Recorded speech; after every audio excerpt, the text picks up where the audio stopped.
Hello everyone, this is Big Benedict. This is Castlevania Lords of Shadow Mirror of Fate HD for the PlayStation 3. And this is the final segment of Alucard's quest. It's part 3 of 3 for his particular quest.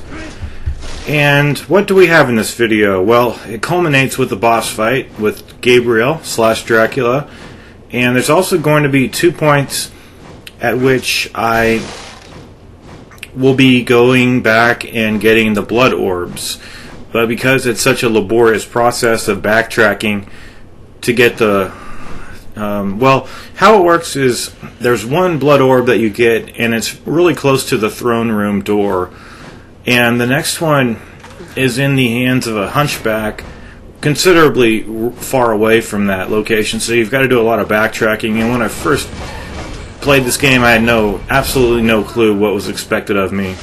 But I will at least show you what to do and guide you in the right direction.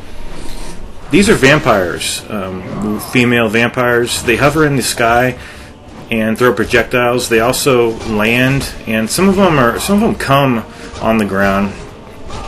But you just got to watch out for their unguardable attacks, and they will do 2 sword hits that can be blocked and parried. And so I hope I pointed out. I think I did pretty well in this fight, so nothing can be done about that except evading right there. And I also wanted to mention that in my backtracking, I picked up all of the map. I completed it all. It all turned from blue to yellow, meaning, see, there we go. There's the parry. You want to try to get those, especially on the boss fight. They'll really help you out.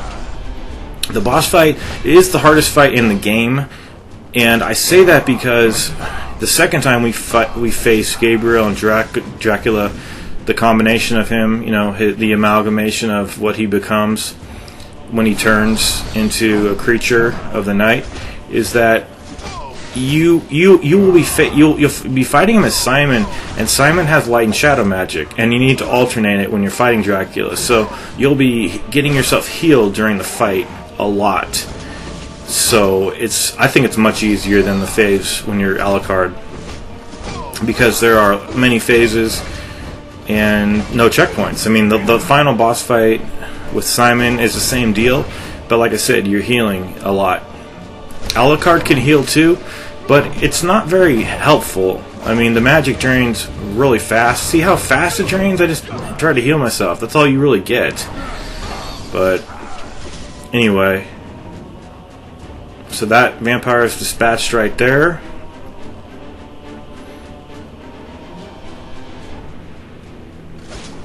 Oh yeah, I got all of the health and magic upgrades with this particular character, but you have to get the other ones. See, like this whole map, all those little circles, if you want to rewind that, those turn from blue to purple. So I actually got a trophy called Alucard's Redemption, which I didn't get for Simon. There's a redemption trophy for all of the characters if you complete their maps. But what that tells me is that there are items there are health and magic upgrades that you cannot get with, like for instance, this character. I got all the ones I could possibly get with him, but that doesn't mean I've maxed out my health and magic, because the bars haven't extended over to the right all the way. So I may have to backtrack as Simon. I may have to find what I'm missing with Trevor in the next quest. It just depends. I don't know. But I have confirmed that Trevor does jump the highest with his double jump. And I also picked up the maximum number of ammunition that this character can possibly acquire. Well, I guess that's the wrong way to say it. It's just that, it kind of depends what you've got with the different characters. But by the time I get to Dracula, I have 17 ammunition slots or uses of it. But it's not going to matter on Dracula, because he doesn't take to anything. He won't be affected by the hourglass effect of time slowing down, and he doesn't even get phased by the bats either. So we're just following the objective here. And I spent quite a while just getting all the items. And it wasn't really because I needed anything. It was just because that old, gamer wanting to get everything kind of thing. Like for instance, sometimes I still go back and play Arkham Origins just to get some stuff. There's no real point to it, but it's still enjoyable to get the stuff.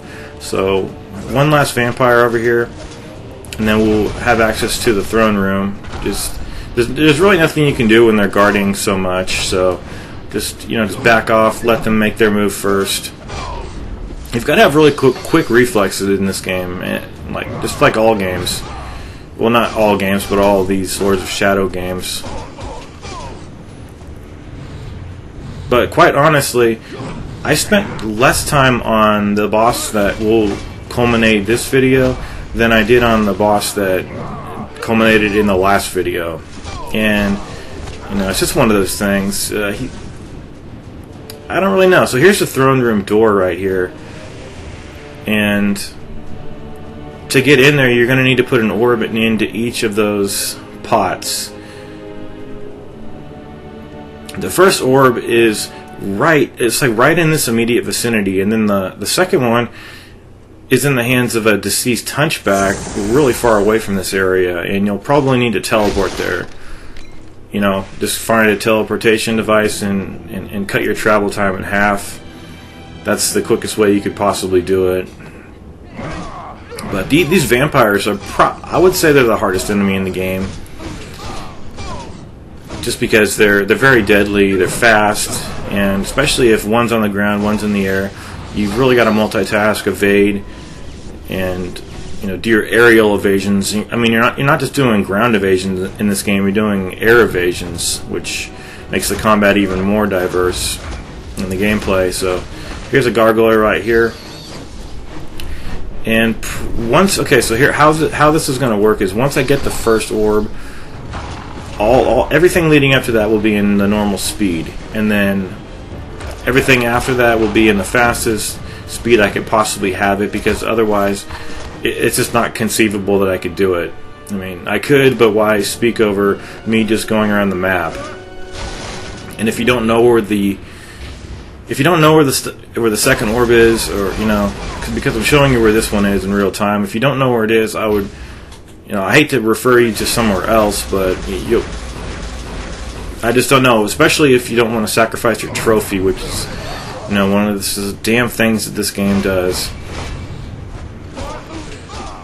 So at the very least, I will tell you where it is. So, and it's not going to be so fast of a forward speed that I can't show you where I'm going, because I know where it is.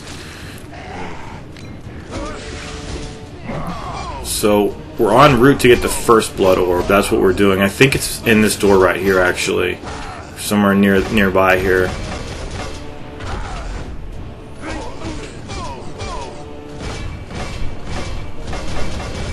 And when I'm backtracking, I'm not fighting any battles because it's just pointless.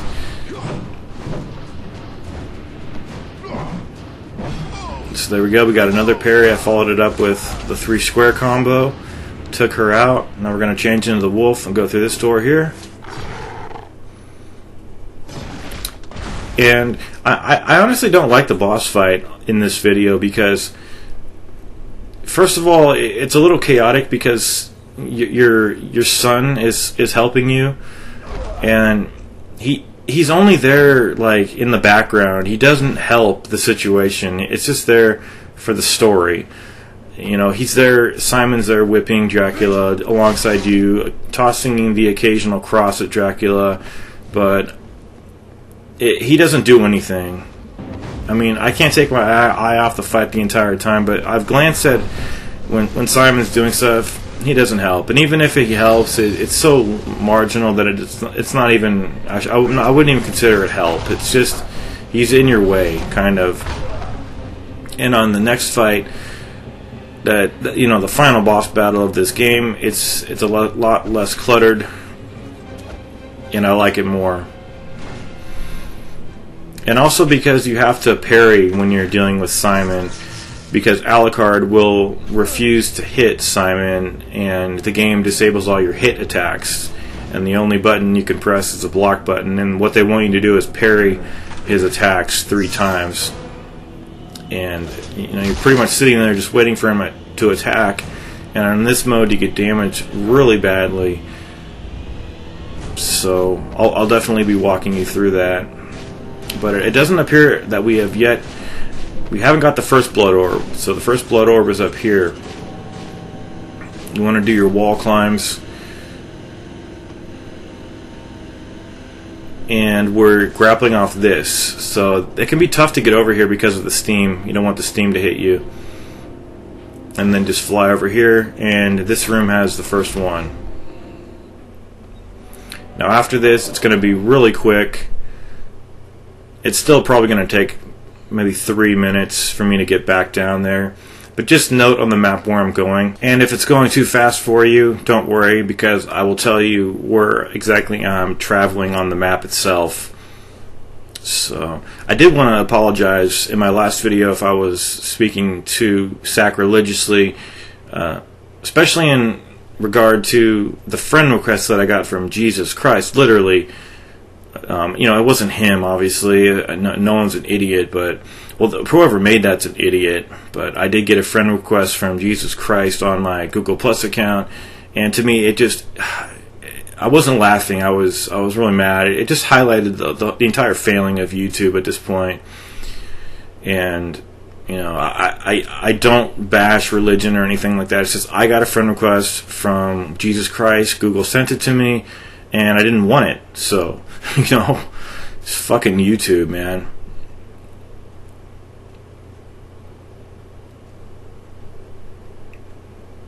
So we're going back down here. This is the terrace area. We've already passed. I think we've passed the resurrection room. Now we're heading over to the theater area. And the second one is by the kitchen. So I apologize for having to do this, but like, why do they put the hunchback way over here? See, he's up here somewhere. What I think you have to do, so find this room here, the room with the crates on it, and then what you've got to do is jump up here, and then I think we're going over to the left.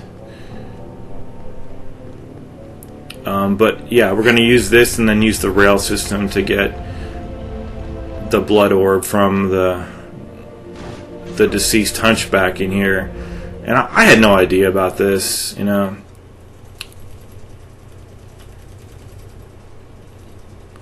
But now everything's just going to be back and fast forward, and then what's going to happen is everything is going to lead up to us approaching the Dracula's door, and then we'll do the boss fight. So what are you going to need for the boss fight? I would say as much health and as much magic as you can. You won't need any sub-weapons. So that's pretty much all you can do, and just practice the fight. It's not a hard fight. Let me see how many phases it is. It's in 1, 2, 3. I think it's a 4-phase boss fight. No checkpoints, of course. And let's see what magics work well on him. If you need to, you've got some pretty good advantages with Alucard because he hits a lot harder when he has his magic attack on, when he's the wolf. And if you're in a pinch, you can use the other magic to heal yourself a little bit, but it really is a little bit that you get. You hardly receive any health back, and it really drains your magic significantly. And Gabriel has kind of like old school moves from the earlier games where he shoots projectiles at you like the old school Draculas did. And he's also got a move where he flies across the screen in phase 2. But I'll just kind of let it play out when it happens. But you'll need to do your best and then not try. You really have to get your parries down. That's why I was really wanting people who are watching my guide to practice their parries, because you have to do parries on the third phase. So here's the boss fight. It's actually really fun. It's got great music. It's versus an old friend here, Gabriel. So he's got a 2-hit combo with the sword. See, I parried it right there. He does 2 hits, and then he does 1 that you can't block or parry. And it's devastating. So here I'm taking quite a lot of risk since it's the beginning of the fight. This is phase 2, and he will start charging across the screen at intervals. Now he'll throw these. So if you're in the air and you need to quickly get down to the ground, remember to do the air stomp. L2, hold L2 and then press down. What I like to do, coming off that, what I like to do is the chainsaw upgrade. Not the, what is it? The guillotine. Is it? Yeah, the guillotine upgrade. And it stuns him, as does the chainsaw barrier attack. That stuns him. So if you're not confident enough to get the parries on him now, don't push it too much. What I don't like on phase 4 is how he flies up in the air as well. Now here is Simon. You have to parry and then click the R2 button and then do this quick time event. You have to do it 3 times. So the second time he's going to throw an axe at you, back off, and then just stand there. You kind of have to just stand there and just wait for him. You cannot parry the projectiles. So do this one more time, and then he's going to throw a little fire grenade at you.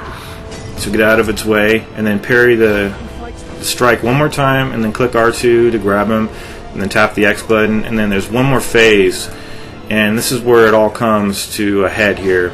You're going to be doing the quick time event, and now similar to phase 1 where Simon's helping you. So sometimes he gets preoccupied with Simon, and that's pretty good. I don't parry at this juncture because it's just too risky, and it's kind of just up to you. See, he'll do that attack, which you want to avoid. It's pretty easy to avoid that one.